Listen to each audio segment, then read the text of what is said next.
What's up guys, today I explain you My Hero Academia ending. Did Horikoshi change his ending? My Hero Academia ended recently, and it certainly surprised many fans when it finally concluded. Because, while the conclusion of the series was certainly not bad, it ended on a rather strange note that no fan would have guessed at the beginning of the series. While many readers are simply glad that all the heroes got a happy ending, more or less, some others are not too fond of the ending as it differs too much from what the author set up at the beginning of the series.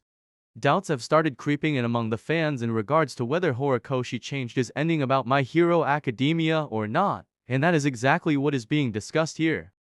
When My Hero Academia began, the series opened on a very strong and powerful note. Fans were told that humans were not born equal. However, at the same time, anyone could become a hero. This was a message from Horikoshi. It is safe to say when it comes to the general public becoming a hero, Horikoshi has, more or less, stayed true to his vision from early My Hero Academia. This is because the civilians certainly helped a lot in the final war of the series, and that is precisely why Hawks decided to introduce them into the Billboard rankings as well. This was a very brave move in the right direction for the author. However, it was one that fans were simply told about and not seen in action. In regards to how society was at the beginning of My Hero Academia, nothing really changed at the end that fans saw. They were simply told about how society had changed, and that was all. Nothing was actually put into practice in the manga, and that was certainly not the ideal way to go about it. In many ways, this segment of the story was quite rushed. However, it would be disingenuous to say that this is something that Horikoshi changed. Perhaps, due to his health issues or other problems, he could not incorporate this into weekly chapters anymore. This is not the only thing that has left the fans surprised about the ending of My Hero Academia.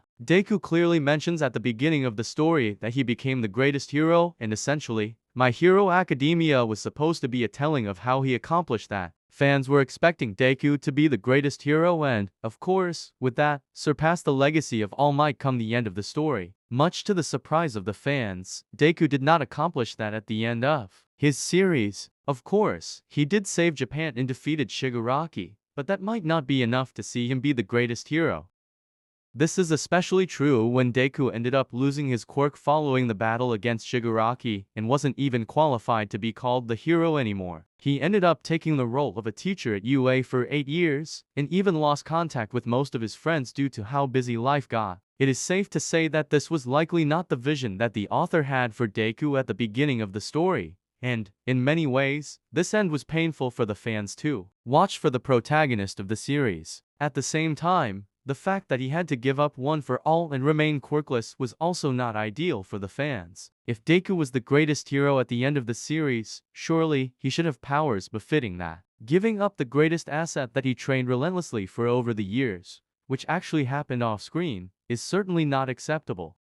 The handling of Deku's end was certainly not the only thing that fans were perplexed by at the end of My Hero Academia. The author set up quite easily one of the most exciting plot points at the beginning of the story with the quirk singularity theory. Essentially, the man behind it, Dr. Kudegaraki, suggested that quirks get stronger with each passing generation. As quirks grow stronger, the rate at which they grow is rapidly increasing as well. This means that while humans are able to adapt to the stronger quirks right now, with time, quirks will grow at a faster rate, and humans will simply not be able to keep up. According to the theory, there will come a point when humans simply cannot keep up anymore and be overwhelmed by these quirks. When that happens, Dr. Kude suggests that the world will be overwhelmed and human civilization, as we know it, will be utterly destroyed. This is essentially quirk doomsday, which he implied would happen at some point. This plot point, when introduced into the story, brought excitement to the fans because it made for an absolutely incredible final battle for the story. However, much to the dismay of the fans, this plot point was never actually brought up at the end. This theory was simply introduced for absolutely no reason. The only time it was hinted at was when Shigaraki was seen evolving in the war at an incredibly drastic rate. But Shigaraki died, and with that, the importance of the quirk singularity theory died as well.